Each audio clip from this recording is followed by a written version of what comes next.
Hey folks, this clip is brought to you by Omaha Steaks. Get $30 off your order of perfectly aged steaks, juicy burgers, and decadent desserts with our promo code VOLS, that is VOLS, Omaha Steaks. All right. Charlie Burris, Zach Reagan, the A to Z Sports Big Orange podcast. I guess an end of the week show, not a midweek show for this one. It is the day after the Tennessee Volunteers went to the Sweet 16, played Florida Atlantic, and just blew this thing sky high. They lose in just unbelievably annoying fashion, and we're going to talk about it. What's up, Zach? Yeah, I think people definitely knew why we're here after last night. It was felt so, like we were saying before we came on here, it felt like Tennessee just had this chance, like it all set up just perfectly for them to make this run. And I think, I don't know if I speak for everybody, but for myself, last night going into that game, I let the optimism get the best of me. So when they weren't able to pull it off and finish the deal against Florida Atlantic, it hit a little harder than if I would have been expecting a loss. Like, it's the exact opposite of the Duke game, really, where I was expecting them to lose to Duke, and it was a pleasant surprise when they won. This is complete opposite feeling, and yeah, it's familiar if you're a Tennessee fan, but it doesn't make it any easier. No, it's so painful. Now, let me preface this completely for myself, because there's going to be a lot of fans that probably differ with me in opinions in terms of what is about to be said. I am more of a basketball guy than I am even a football guy. Obviously, I love Tennessee football. It's, amazing. I have my trinkets back here from ball football, and it's one of my great loves. But basketball is just really, it's the thing that I love the most. And that makes me a little bit different than a whole lot of Tennessee fans, because understandably so, there's a huge portion of the Tennessee fan base that they're like, basketball is kind of secondary. It's all about football here. We have the cathedral to football and Neyland Stadium, and that's all that matters at the end of the day, and basketball is just kind of gravy. And fair enough. I'm not going to sit here and tell you how to feel. I'm just going to preface and say I'm not one of those people. I am somebody who thinks that Tennessee basketball, they have one of the biggest arenas in America, one of the biggest, most loyal, most crazy fan bases in America, some of the greatest resources out of any program, period, across this nation of college basketball schools. And I think that Tennessee has everything they need to go win a title. And they haven't. And not only that, they've never even made a Final Four. So I just need to preface that as a baseline so everybody knows where I'm coming from with this, because I see so many people after a loss like that, and they go, we made the Sweet 16. That's all we can really expect out of Tennessee. And it's great. Again, I'm not going to tell you how to feel. I just disagree. It's not that loss to FAU is inexcusable. You were the better team. FAU didn't even play particularly well. At the end of the game, that one kid made a bunch of free throws. John L. Davis, credit to him.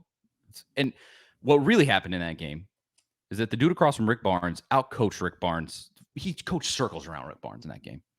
He made him look like an idiot.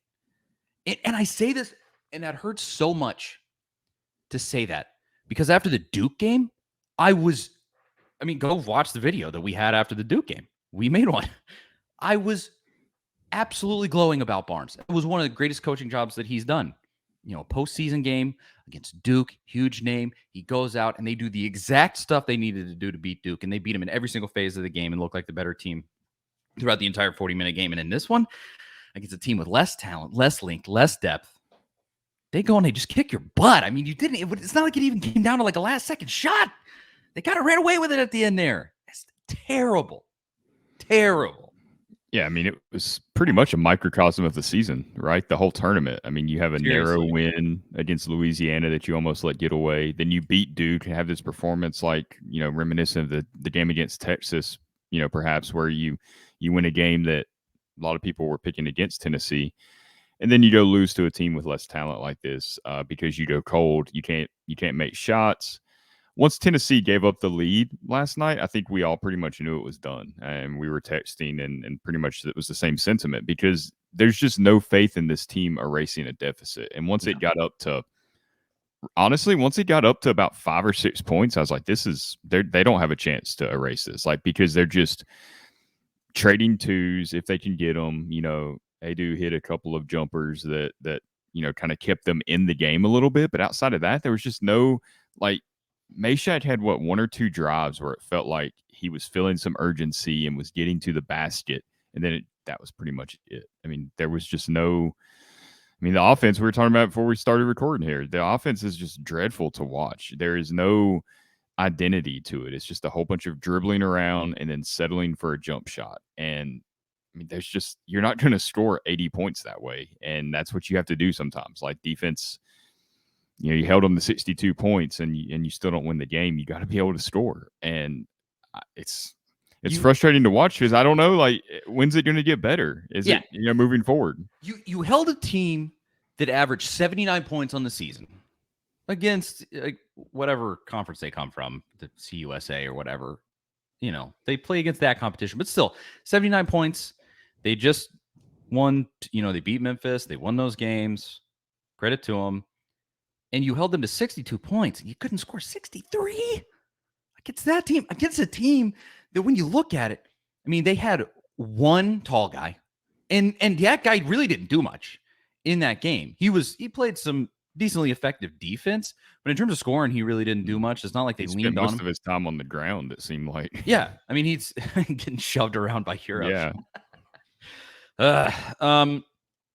But they go away from playing down low, and when it was working, early in the game, Euros was getting there and scoring, and exactly how we said it. It couldn't have been more spot on. Olivier Camas just disappears. He is nowhere to be found. Couldn't do anything. Barely tried to do anything. It seemed like, because what you have to have in this scenario like this is Olivier Camas in that Duke game. Some dude that's going to go, give me the ball. Give it to me. I'm going to go get us some points right now. Tennessee doesn't have that guy. Every single dude on all of those possessions was looking around going, you shoot it. Yeah. You shoot it. And it was a game of hot potato out there, just running around the horn. And nobody actually wanted the ball in their hands. And you're right. I mean, it is really the microcosm of the season. It was really completely fitting to what we've seen this whole time, But for that, like, there's a difference if you make that Elite Eight game. You survive and advance this when you make that Elite Eight game, and then this Noel kid from Kansas State just has a completely crazy game out of his mind. He beats you. You go, okay, fine. We made an Elite Eight. That's way above what I thought this team could do. But I thought this team could beat Florida Atlantic. Sue me. Sorry. That I thought that maybe they could beat a freaking team from the CUSA or wherever Florida Atlantic plays in. Does not having Ziegler change your mindset on that at all? How much does that impact? Like the offense was good with him. That's true. I do think you look at like Marquise Noel. That's a Kai Ziegler in 2 years. I hope that would be ideal, is that he becomes that elite guy like that. Although Noel actually hasn't been as good as he's been in this tournament the whole season. Even he said that after that game. There was a clip of him being like, that was the greatest game of my life. But there's just so much here. Because I really, at the end of the day, I don't really put much on the players here. And I've been soft on Barnes this whole season. Yeah. I really have, largely because I felt like this roster was hurt the entire time. It's just not there in general. But of course, he built the roster. So let's start there. The Barnes, let's just be honest here. This kind of starts a different conversation away from that FAU game, but let's really just call it what it is. Rick Barnes is Mark Richt at this point. He is. Yeah, you won a conference title. You're in the tournament every year. Richt, it was always like, they might play in the SEC championship game. They're probably going to lose if they do, but hey, they might make it. I think he won one or two. conference title games in his time. And they were always like, yeah, Tinnish wins. That's good. Mm-hmm. We're playing a BCS bowl game occasionally. That's cool. But it's not, they go to Kirby and they win 2 national titles in a row. And they split off from there from Richt, and they gave a guy who was the guy, Richt's good roster, and he took it to another level. And I just look at this situation. I'm not saying fire Rick Barnes. I mean, there's because I don't think you can, frankly. I mean, maybe Danny's feeling that aggressive, and he does, but I think Barnes will retire at Tennessee. And he has been great. He's lifted the program up out of the mud, and that's awesome. And when he came in, it was in the absolute garbage can. Mm-hmm. And I will forever love him for doing that. And it's had some of the best moments in the history of this program under Barnes. And you can't deny that. There is a great argument to be made that he's the greatest coach in the history of this program. And the greatest coach in the history of this program can't make it past the Sweet 16. Like, is that not the toughest pill to swallow?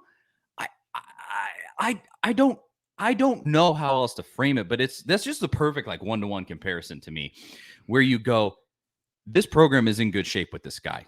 No denying that. You're competitive at the highest level every year, but you're just competitive. You're not even like, a Mark Few, where occasionally you're making that Final Four, making that good run. You're just, yeah, you might win the SEC occasionally. You might make a Sweet 16, but that's it. And so what do you do from here? Is that okay? Because I know for some fans it is. And I'm going to talk about a tweet I had last night about this in just a second, but some of the responses I got, for some fans it is. I'll throw it to you first, so Zach, your thoughts on that. Yeah. Spring is in the air, and that can only mean one thing: spring grilling. The steak experts at Omaha Steaks have made it easy to spring into something delicious with their semi-annual sale. It starts Wednesday, February 22nd, so make sure you mark your calendar and get 50% off site-wide.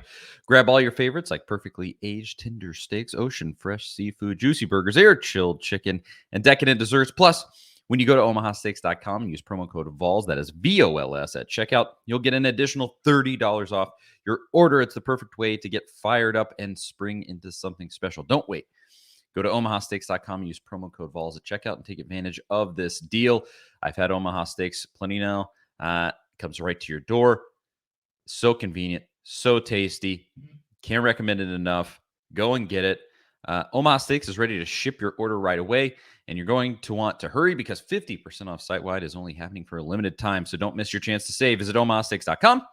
Use promo code VOLS at checkout and get an additional $30 off when you shop their semi-annual sale today. Again, it starts February 22nd. Mark those calendars and get your Omaha Steaks.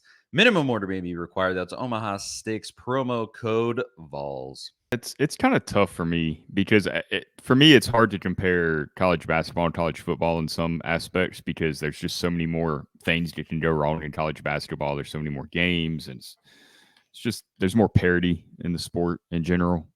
So that's kind of tough. But at the same time, we've been saying it all year. Like, this is as good as it's going to get under Rick Barnes, and we pretty much know that. Unless he goes and lands just some transcendent freshman that can take over a game.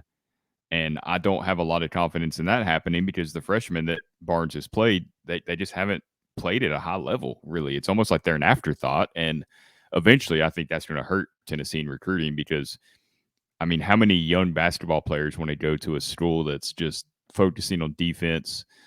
You know, they're not really excelling on a national level. You didn't have, Kennedy Chandler last year, making headlines, Julian Phillips this year. I think that could, play a factor eventually and will hurt Tennessee. But, yeah, I mean, are you okay with this moving forward? Like, is this the peak of Tennessee basketball? And if you are, then I guess, you're fine with Barnes. But at the same time, like, he's almost 70. If you try to push him out now, if you try to make him retire now and you botch the next hire, it was coming anyway. I mean, the guy's nearing the end of his career regardless. So it's not like you're firing somebody that's, 45 years old that maybe has a little more left in the tank or another level he can get to. I mean, this has been Rick Barnes for 30 years. So this is who he is. It's who he was at Clemson, Texas, and now Tennessee. It is what it is. So I don't think there's a lot of risk in going another direction at this point just because of his age, and it's coming sooner than later anyway. We've just seen the ceiling. And I think anyone would be hard pressed to argue with that at all. I think this is the ceiling. Maybe he could make an Elite Eight, maybe in the future. I obviously there's no evidence to suggest that he can. He made it I to mean, the this second was the round. easiest path possible. Yeah. It's not going to get easier than this. We said that in our preview show for the FAU game. You will never have a better chance than this. You were living off one of the miracles in the history of the tournament. A 16 seed beat a 1. You were living off of that. Like, that's how good this situation was, and you couldn't even capitalize on that. This is who Rick Barnes is. And it's just, it's 8 years. It's 8 years. It's not like this is his third season and we go, dang it, he's right there and maybe he can. It's 8 years. I don't, you know who somebody is in 8 years. Mm-hmm. And he's not changing. He's just not gonna. And so what it is that, okay, like we're saying, to me, yeah, and I think you're exactly right. I mean, how many more years does he have left anyway? I don't know. I also Especially the new landscape of college basketball and college sports, and we've seen so many other guys, Jay Wright, Roy Williams, Coach K. I mean, they're all getting out. So yeah, Barnes is in that same group of coaches. Yeah, I saw a bunch of people last night when I was kind of tweeting about Barnes after the game, and they were like, "Go hire Jay Wright, go back up the dump trucks of money to Jay Wright." Jay Wright's not going to come back to college basketball. He's just not. That's not happening. There's a few psychos out there like Rick Pitino that are going to do it till they die on the sidelines, and but that's not everybody. Jay Wright's living the life. He has nothing to prove. 2 national titles, has all of his money, and he's just doing TV. So I trying to think if there's anything else with that before we move on to this discussion, this tweet that I had last night. But I mean, yeah, I think that covered it. But here was the question that I posed last night on Twitter, because I wanted to see what fans were thinking. And I said, would you be okay with Rick Barnes retiring during this offseason and Tennessee finding a new basketball coach? And I said, if yes or no, either way, please explain in the replies. 1,300 people voted on this thing. And it started off like 60% yes, 40% no. It has since drifted to 54% yes, 46% no. And that's probably, people just real emotional after the game initially and just hitting yes. And then now they're feeling a little different, maybe. But obviously, the thing that I really wanted to gauge was the replies. And I think the most common thing that I heard was, for the people that want to keep him, that was that question, who are you going to get? I'll talk about that in a second. But the most common response was, yeah, he's been awesome. This has been a lot of fun relative to where this program has been historically. But if he retired, I mean, it's like what you just said. If he retired, it's coming anyway. And yeah, we could get some fresh blood in here. Look how it turned out for football. You bring in Heupel. He has this fresh vision for college football. He's living on the absolute bleeding edge of college football. And yeah, maybe we can find that guy for basketball. It was a lot of that, just kind of being like, yeah, it'd be okay. Please and thank you, but we're not gonna lose a ton of sleep if it did happen. Obviously there were some people that were like, fire this guy, get him out the door right now. He's done for. And then there were the people that were defending him. But the most common thing was that sort of gray area, like, yeah, if it happens, it happens. So where do you go from there if that's how the fan base is feeling? Because it also shows up in ticket sales and things too. It was apathetic this season.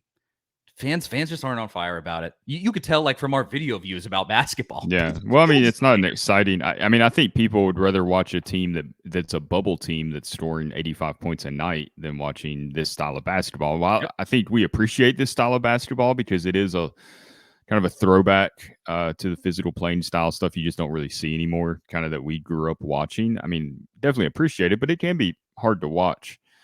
As far as Barnes and the whole situation, I think it's so complex that you have to be really careful navigating this because unlike with Butch Jones and Jeremy Pruitt and Derek Dooley, these coaches that you fired, the culture was bad at the time. There was fighting, infighting. There was nobody was on the same page. I mean, you saw it at the end of the Dooley era with Tyler Bray and them. We all know about Butch, and then obviously Pruitt. We've heard a lot about the negativity. That's not the case with the basketball team. Like, the culture's good. You listen to these kids talk. They love Rick Barnes. They want to play for Rick Barnes. They want to win for Rick Barnes. So, it's not a situation where this thing's going sour. It's the style that he's trying to coach and play. I mean, it's just not what's going to win a championship. It's not what's going to get you to a Final Four. So he is a Hall of Fame coach. He's really well respected in the business. If you push him out, it gets ugly. I mean, that looks bad on Tennessee.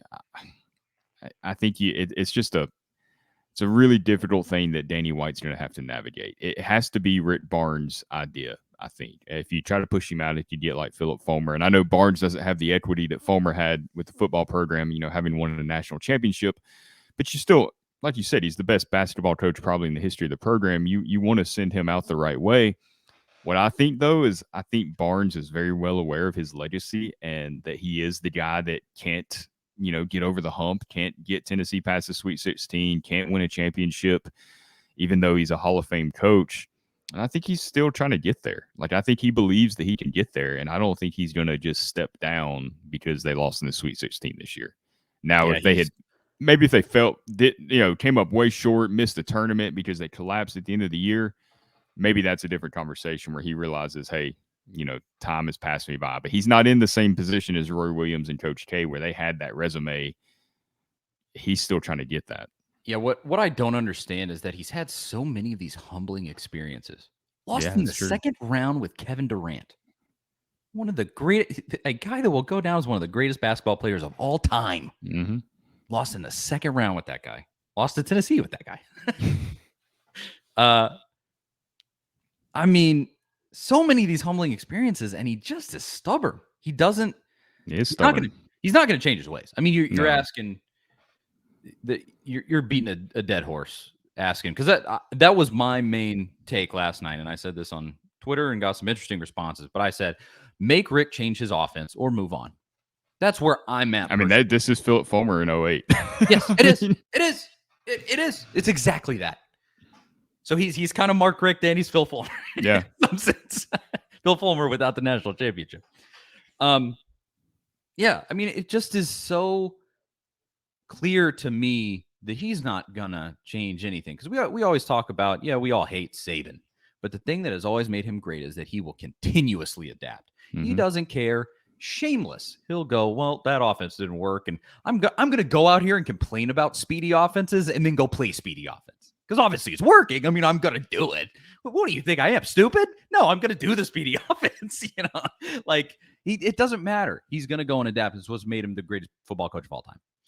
And as much as I hate the guy, but Barnes is just that.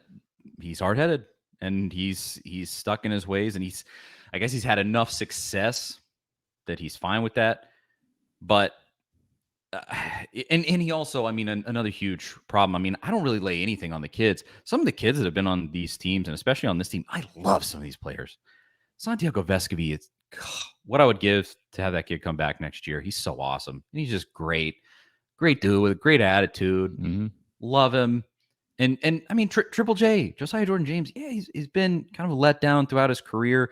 But like, he's culturally for Tennessee, he goes to the baseball games and he's out there. He's just an ambassador for Tennessee. Like, he's so likable and awesome.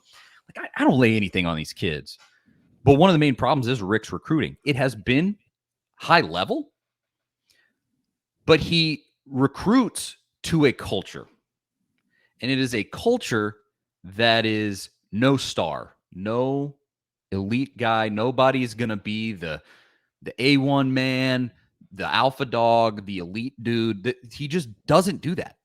Even the 5 stars he's gotten. I mean, look at Julian Phillips. The kid was a deer in headlights last night. Mm-hmm. He was lost. He didn't want to be out there. And nothing. He didn't get better throughout the season. Mm-mm. His best games were at the beginning of the season. And I just, whatever it was, the joy of basketball got beaten out of that kid this season. I don't know if it was Rick. I don't know. I think it just might have been things didn't go so well. and he kind of lost his enthusiasm. I don't know, but you could just see it. Like he's just not there. And I think Barnes very consciously doesn't want that. He doesn't want that guy that they have to deal with an ego. They have to deal with I think. Well, no, that's why they didn't go after the guy that won the who's the guy that won the dunk contest Mac this McClung. Year? Yeah, I mean that's why they didn't. He's a local guy almost, pretty much like from the Tri-City area, and unbelievable. Like, I don't. So reportedly wanted to come to Tennessee. Yeah, I mean that's what I've heard around that situation. Yeah, I mean it's exactly that. He doesn't want that dude that's going to come in and shake things up where he has to maybe fight a kid with an ego or something, who might take over a game and score 5-10 points when you need it most, when you're down by 5 at the end of a game against FAU. Oh, hey, let's go to this kid because we know he can get a bucket. That he just doesn't do that, and that's a systemic long-term problem with Rick. His recruiting has been high level. It's almost all 4 stars, and he's obviously gotten a number of 5-star kids, and some of them have been really great, like Kennedy Chandler. And sometimes you have a surprise like Grant Williams. Like I think Grant Williams was a total anomaly. Like he was the exact perfect thing because he took Rick's really tough coaching. He took it perfectly. He had a great attitude about it. He's an alpha dog and a leader, but he was a 3-star. Like he was culturally a fit with Barnes. And he just turned out to be this elite player. Like it was just the perfect little, everything came together with him as a player. And then you see after that, it's just you can't recreate that. And the great dudes do. The great dudes, the true. Now Barnes has been over his career has been, great. Well, I don't know exactly how to frame it. He hasn't won any titles or anything, but like you look at, like a Jay Wright, like we were talking about. He didn't just have like one seminally great guy and, wasn't that a fun team? He won 2 titles. He had a number of excellent guys and coached them up and let them be who they were. And they turned into elite teams that won national championships. Like, so, you start there and to the people, again, like I said, I'm a change your offense or change your coach. That's where my head is at. I'm not going to go out here and beat the fire Rick Barnes drum. I think that would be disrespectful. He's been great for this program.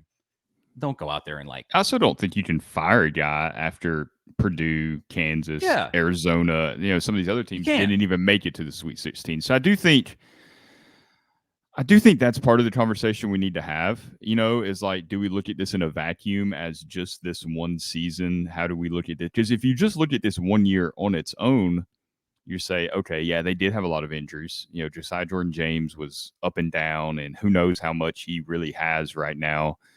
Ziegler with the torn ACL. You did have a lot of adversity. You saw a lot of really good teams get knocked out before you did. You knocked off one of the hotter teams in the tournament, and Florida Atlantic is a hot team in the tournament too. Like this isn't like, okay, Tennessee just let them win. And no, they didn't play great, but they're making a run. They're going to the Elite Eight. They're playing really good basketball right now. If you look at it in a vacuum, I feel like it's not that bad. It's just when you look at the whole as a totality, like if they had made a Final Four run with Grant Williams, I think you don't really look at this season as the negative that we are right now. Yeah. There's obviously I have plenty of indictments of not just honestly last night, not just of Barnes' offense. That's been an ongoing thing for years at this point. But like you got out rebounded by a team that you were towering over. Bad. That was bad. That's horrendous. Yeah. And so it just adds to that history of his teams choking in those moments. And there's that. But to answer that question, I got this a lot in response to that poll. There were even people that were like, yeah, I'd be fine with him leaving, but who are we gonna? Yeah, which is a fair question. It's a great question because in terms of up and coming guys, like the ideal situation would be like a Danny Hurley. And UConn is good, man. They just absolutely blasted Arkansas last night. Like a Danny Hurley comes from Rhode Island, goes to UConn, flips UConn right around from Kevin Ollie, drove that thing into the ground, and now they're in the Elite Eight and look like possibly the best team in the tournament. If you want to find that guy, I'm not sure that guy's out there this year. And if he is, he probably already took another job. There was a big reshuffling this week with a bunch of dudes. Kim English, one of Rick's assistants, went to Providence. Great on him. Congratulations to him. But he may not be out there this season. I mean, to me personally, if you want to be as if that happened, if Barnes comes out the next year, I don't think this is going to happen. I truly don't. I think I'm with you, Zach. I think he thinks he can win this title, and he just hasn't, and is very cognizant of that and wants to get it. And he'll take advantage of that as long as Tennessee lets him. But I mean, if you want to be really shameless about it, if he were to come out and retire tomorrow, it's Kelvin Sampson at Houston. You go, he's making $3.5 million a year. And this is about, if they win this weekend, this will be his second Final Four at Houston. And he made another Final Four at Oklahoma. And the only reason he got fired at Indiana was because he had NCAA infractions. And that's why they would be shameless, is because he's gotten taken down, got a show cause for NCAA infractions. Obviously, you're fighting the NCAA at the moment. And I mean, now he's the guy. Jay Wright, that's not happening. But Kelvin Sampson, he's a little younger than Barnes, not much, a little younger than Barnes. And you back up the truck to him. That would be my call. If Barnes were to just spring that on you, again, I don't think that's going to happen. But to answer that question, there are some young dudes that, the guy at like Utah State, who was UMBC's coach, UMBC when they knocked off Virginia, the guy at like Toledo has been good at I'm thinking of like offensive guys. Some of those coaches, like there hasn't been a ton. Like I really don't know if that up and coming guy is out there this season. But I would also say this: if that did end up happening, I trust Danny White implicitly. Yeah, that's the thing. Yeah, is you have to trust Danny White because he's made all these great hires, and this is a situation where looking at a Wikipedia page to try to find a coach probably isn't what Tennessee fans should be doing, because you got to trust Danny White. It's a very similar situation to football if you have to make this hire, not with the bad culture part, but with the style that Rick Barnes runs, very defense oriented, which is not as fun, for some younger basketball players, depending on the personality. You'd obviously want to hire an offensive minded coach, kind of like you're talking about, very similar to hiring Josh Heupel after Jeremy Pruitt. I think you trust White to do that. And when a coach comes in and it's such a big flip from the previous system, I think it gives you a lot of chances to really build something special and unique, just like Heupel did. I think if Heupel would have followed some other coaches, maybe it doesn't go the same. I don't know. I mean, maybe being able to flip that culture is part of what allowed those players to buy in so quickly, and seeing that reaction from Heupel and the way he cares about the players. I would say don't focus on the name so much. Just focus on like the process, as cliche as that is, letting Danny White do his job, because he's proven time and time again at 3 different programs now, from Buffalo to UCF to Tennessee, that he can make hires that work. So you just got to trust him to find the right guy if and when that does happen. Yeah. And I think in Danny White's time here, it's going to happen. Will it be this year? No, I don't think so. No. It would be shocking. It would be shocking to me. But what is tough is that we're having this conversation and then saying, I mean, nothing's going to happen. It's just, I don't know exactly, because I know that there's, as I said, I mean, there's a lot of Tennessee fans that are going to go, hey, we made the Sweet 16. That's great. It is great. That Duke game was awesome. But then you lost to an inferior team, and you lost because the coaching job was really bad. The other team scouted you so well and then coached circles around you. Like, it just is gross. I don't know. I guess, again, I just care so much about basketball, and maybe it's just that, but I just walk away so disgusted from all of that. And it's a disappointing season. Is it a failure? With all the injuries and everything? Probably not, but it's disappointing. And I mean, that was another thing I said last night. It was a fittingly lame end to a disappointing season.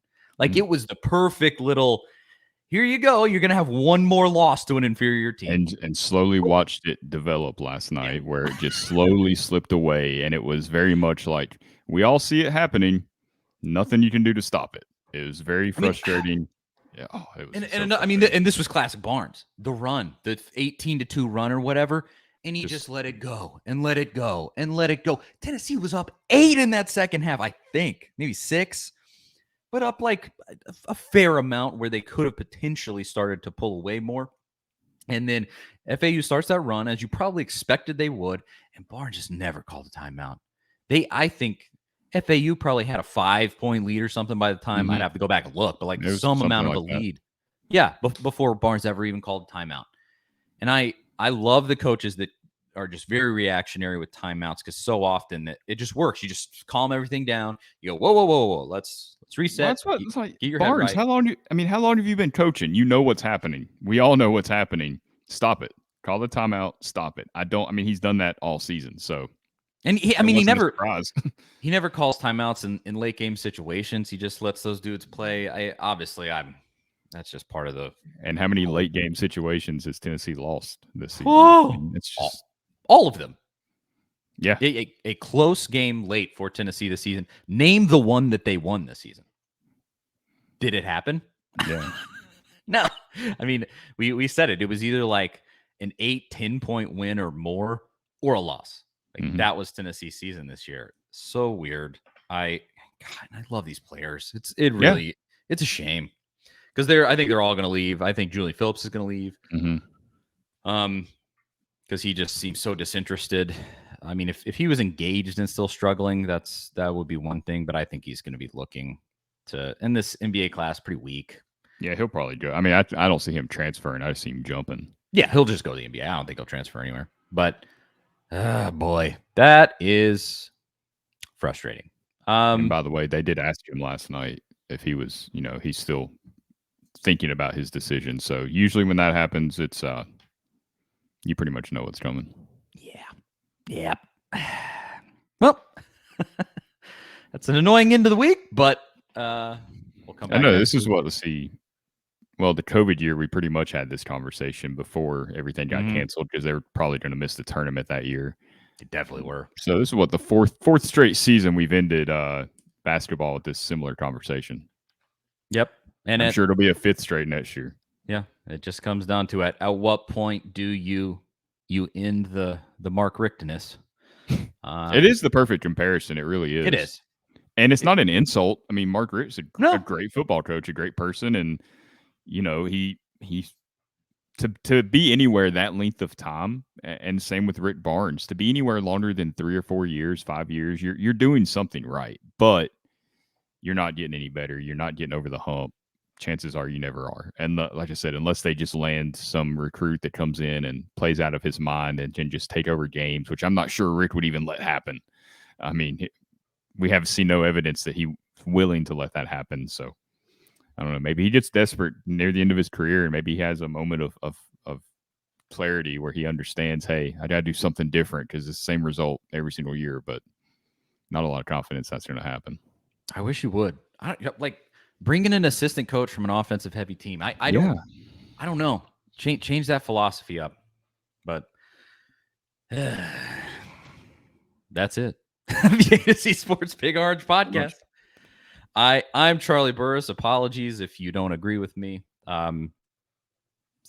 That's too bad. I don't know what to tell you. But thank you for listening to this show. To everybody that does, don't let our negativity drive you away. I was extremely optimistic during the football season. I feel like I should have to say that. Basketball's not football. I'm super optimistic with football. And on that note, spring practice is going on, and we're going to talk about the first full week of spring practice this coming Monday, 4 p.m. Eastern time. We'll discuss that first full week of spring practice. Nico got on the mic. That was fun, and we're going to talk about all of that. He looks like a actual college football player now. He really does. He's bulking up some. Man, it's exciting. So, yeah, we'll be optimistic about football on Monday. We'll switch gears a little bit and do that. But 4 p.m. Eastern time, we'll be live on YouTube. Tune in there, and if you can't catch it, it'll be on the podcasts and then obviously on YouTube. So, Charlie Burris, Zach Reagan, thank you so much for listening, and we'll talk to y'all next week. See you guys later.